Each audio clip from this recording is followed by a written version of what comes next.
That's when the notification came in. Motion detected. Front door. I was still awake.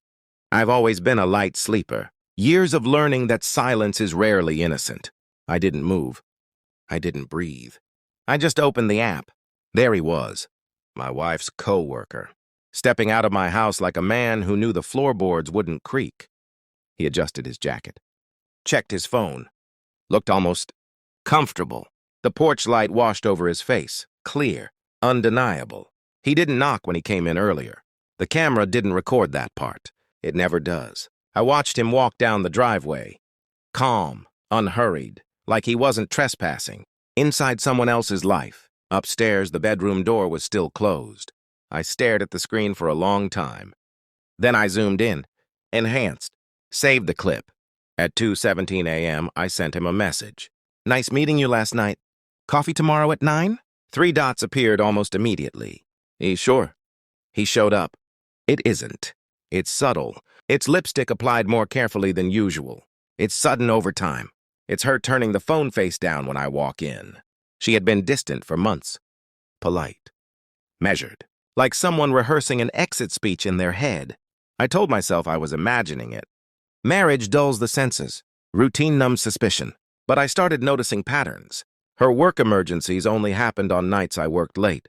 Her coworker's name appeared in conversation too easily. Too frequently. She never complained about him. That's how I knew. When she talked about other colleagues, there was irritation, eye rolls, stories. With him, neutral, careful, controlled, like she was guarding something fragile or dangerous. The camera footage didn't shock me. It confirmed me, and confirmation is colder than surprise. Upstairs, she lay next to me that night, breathing evenly. One arm draped across my chest like nothing had shifted in the universe. I stared at the ceiling, counting the seconds between her breaths, wondering how long she had been practicing this double life, wondering if she ever felt guilt, or if I had simply become furniture. Useful, invisible, replaceable. I didn't confront her. That's what amateurs do.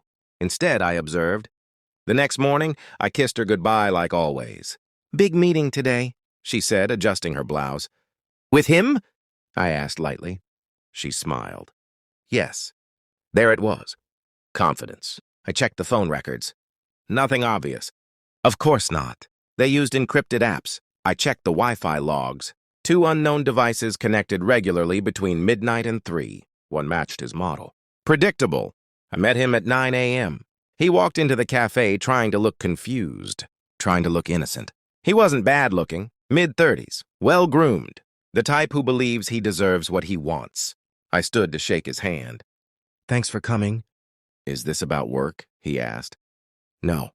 I slid my phone across the table. Paused frame, 2:03 a.m. My driveway, my porch, his face. He swallowed. Silence stretched between us like wire. I think there's been a misunderstanding, he began. There hasn't. My voice didn't shake. That unsettled him more than anger would have. I just wanted to meet the man who visits my house when I'm asleep, I said calmly. He looked around as if searching for witnesses. Does she know you know? He asked quietly. No. His eyes shifted. Calculating risk. I didn't mean for this to happen. I almost laughed. Meaning has nothing to do with it. I leaned back. You're going to keep meeting her, I said. His head snapped up. What? You're going to act exactly the same. Same messages. Same visits. He frowned. Why? Because I need you comfortable. That's when he understood. He wasn't in control of this story. I was. 2 weeks later, I had everything. Screenshots, location histories, bank transfers, hotel receipts she didn't know I could access, patterns mapped out like a crime scene board. I printed them. Clean, organized, precise. That night, I set the folder on the dining table. She walked in at 10:14 p.m. Late again. You're still up? She asked. Yes. She saw the folder. Her smile faltered. What's this? Open it. She did. Page by page.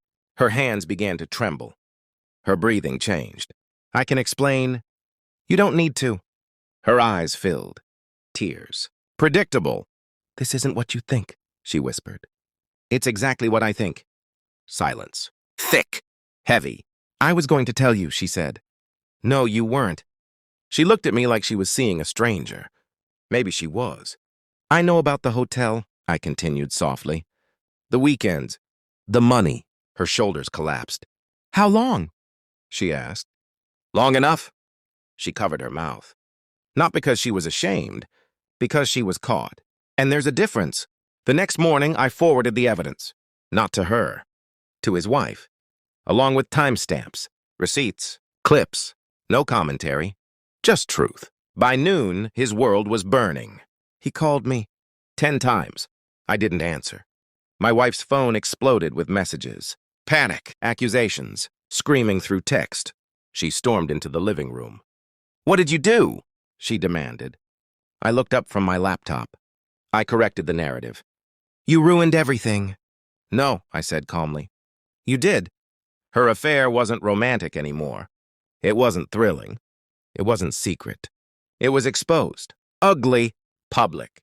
He stopped responding to her that same day. Self-preservation is stronger than passion.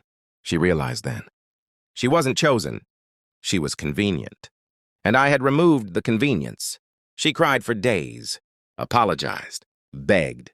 Promised therapy, transparency, change. I listened. Silently. I felt something strange. Not anger. Not grief. Absence. The version of her I loved had already left. The woman in front of me was a stranger wearing familiar skin. I filed for divorce quietly. No shouting. No drama. Just signatures. Precision. She asked me once, voice breaking, "Did you ever love me?" I looked at her for a long moment. I loved who I thought you were. And that was the truth. The camera notification still sits in my saved folder. 2:03 a.m. That was the moment everything ended. Not when she cheated. Not when I found out. But when I stopped feeling anything at all. I didn't lose my wife that night. I lost the illusion, and illusions are far more dangerous than betrayal. Because once they shatter, you never trust the light again.